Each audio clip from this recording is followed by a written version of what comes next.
શ્રી ગોવર્ધન નાથ કી જય. ગૌદોહનનું પદ લીધું છે આજે. સખીજનો, અદ્ભુત લીલા મળી ગઈ છે આજે. તો અદ્ભુત પદ મળી ગયું છે સુરદાસજીનું. આ પદ જ્યારે રચાયું એની પહેલા જે લીલા બની એના સુંદર લીલાના, રસાળ લીલાના દર્શન કરી લઈએ. શ્રી ઠાકોરજી અને કિશોરીજીનું અદ્ભુત લીલા છે, દર્શન કરીએ. એકવાર કીર્તિ મૈયા સ્વામીજીને કહે છે ઘરકામ માટે, લાલી अब धीरे धीरे कामकाज भी सीखो, आनो चाहिए. માનો જીવ છે, કામકાજ માટે કહે છે. આમ તો આપણા સ્વામીજી એટલા સુંદર, સુકોમલા, લલિતા, વિશાખા, સહચરીજુ, સખીજુ, કિંકરીજુ બધા કામ કરતા હોય, પરંતુ આજે શ્રી રાધારાણી વિચારે છે કે હા, મૈયાની આજ્ઞા છે તો આજે કામ કરવું છે. કીર્તિ મૈયા બોલી, તને ગયા દો કે આવો લાલી. રાધારાણી જવાબ આપે છે, જો આજ્ઞા. આમ કહીને શું કોમલ શ્યામાજુ ખીરકમાં જાય છે. જેવા શ્રી કોમલ હસ્ત ગાયને સ્પર્શ થાય છે ત્યાં જ ગાય વિચારે છે, એટલા સુકોમલ હાથ, સ્વામીજીને શ્રમ પડી જશે. ગૌદોહનમાં તો એક જ નિપુણ છે, શ્રી નંદનંદન. કેમ ના આવી લીલા કરી જાય, આ લીલાને ખૂબ સુંદર બનાવી જાય, એ વિચારી અને ગાય ભાગે છે, દોડે છે ત્યાંથી. અને એની પાછળ સ્વામિનીજી, એની પાછળ લલિતાજી, વિશાખાજી દોડે છે. અને કુંજ સદનમાં દોડતા દોડતા નંદનંદન મળી આવે છે. એટલે સ્વામીજી તરત જ અવાજ કરે છે, ટેર દે છે, नेक रोको, तनिक रोको, गैया को रोको, गौदोहन करनो है.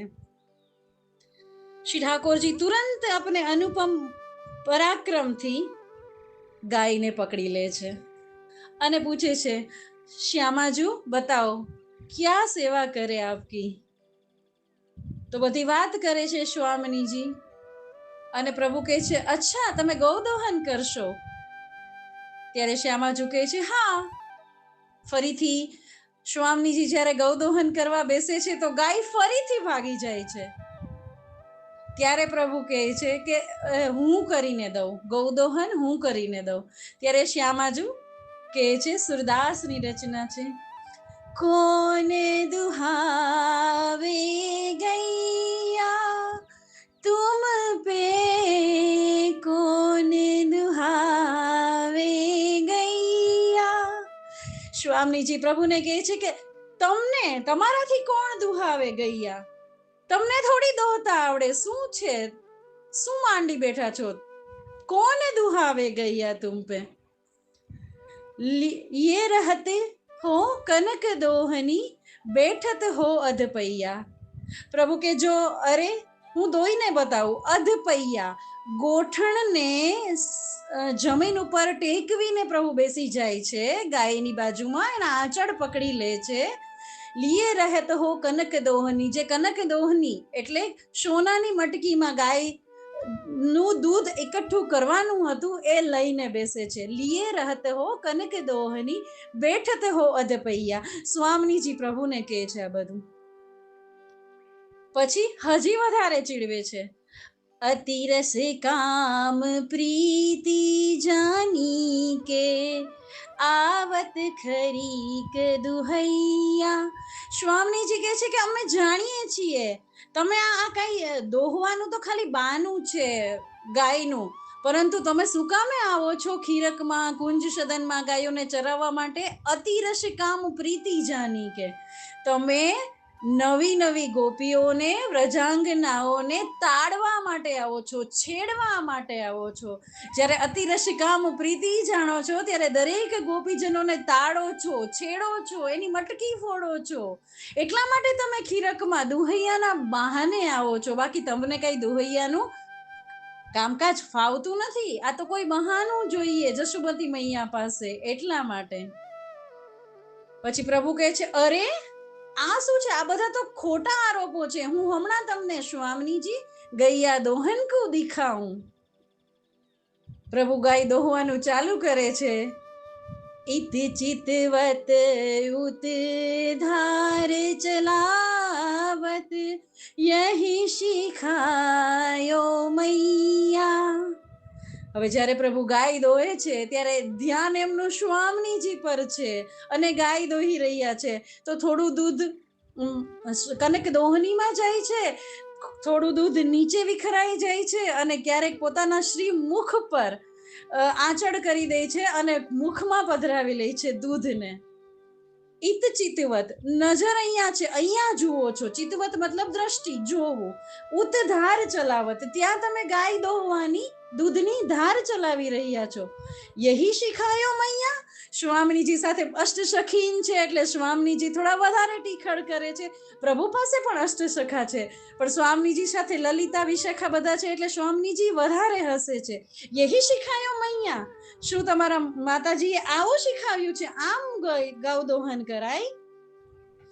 સ્વામીજી મનમાં વિચારી લે છે. ગુપ્ત પ્રીતિ તાસો કરી મોહન જો હે તેરી દૈયા. સ્વામીજી મનમાં વિચારી રહે છે કે એ મોહન તારી સાથે તો ગુપ્ત પ્રીતિ કરી છે. દયા, તું તો દેવ સમાન છો અને આ દયા છે તમારી અમારા ઉપર, વ્રજ ઉપર. હવે આટલું સાંભળીને પ્રભુના મિત્ર મંડળી ચીડાઈ જાય છે કે આ તો બહુ મસ્તી કરે છે પ્રભુ તમારી.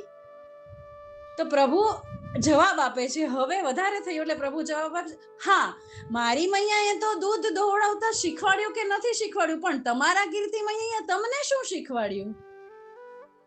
શૂરદાસ પ્રભુ જગરો શીખ્યો જ્યો ઘર ખશમ ગુશૈયા. સૂરદાસ લખે છે કે પ્રભુ કહે છે કે તમને તો તમારા મમ્મીએ માતાએ ઝઘડો શીખ્યો. તમારા માતુશ્રીએ તમને શું શીખવાડ્યું છે? ઝઘડો કરતા. અને બધા દોસ્તારો, બધા મિત્ર મંડળી એમાં સૂર પુરાવે છે. હા, કે ઝઘડો તો કરે છે શ્યામ, પણ કેવો ઝઘડો કરે છે? જ્યો ઘર ખસમ ગુસૈયા. ખસમ માની પતિ. જેમ ઘરમાં પતિ પત્નીનો ઝઘડો થતો હોય ને પત્ની પતિ સાથે ગુસ્સામાં જે તાણા મારતી હોય, એવી રીતે સ્વામીજી તમને તાના મારે છે. જ્યો ઘર ખસમ ગુસૈયા તુમ પે કોન દુહાવે ગૈયા. આ ધન્ય સુરદાસ, ધન્ય સુરદાસ, આપના ચરણ કમળમાં દંડવત સુરદાસજી કે આટલું સુંદર પદ આપે રચ્યું અને અમને આ રસ લહાણ કરવા મળી. ખૂબ સુંદર પદ. કોન દુહાવે ગૈયા તુમ પે. શ્રી ગોવર્ધન નાથ કી જય.